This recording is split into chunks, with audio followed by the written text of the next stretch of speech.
Ndayiva kwi-alarm le ilapha endlini ipipisa kwayo ukwenza umntu owayelapha endlini wayiva i-alarm ecala uba ikhona into eqhubekayo. Ndandifumene i-SMS mna yakwalumkani. Ndiye ndaphendula kaloku ndabaxela anditshelwanga mna but ubukufutshane kum but awufikanga kum.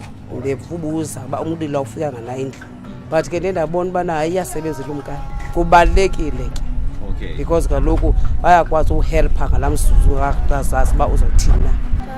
Into endiyithandayo apha kuyo banawo umnonophela ngumntu wabo kwauba beve ukuthi kutshile i-heartbeat bakhawuleze basitatshe kwi-SMS basibuze uba utshanga na into ezinjalo.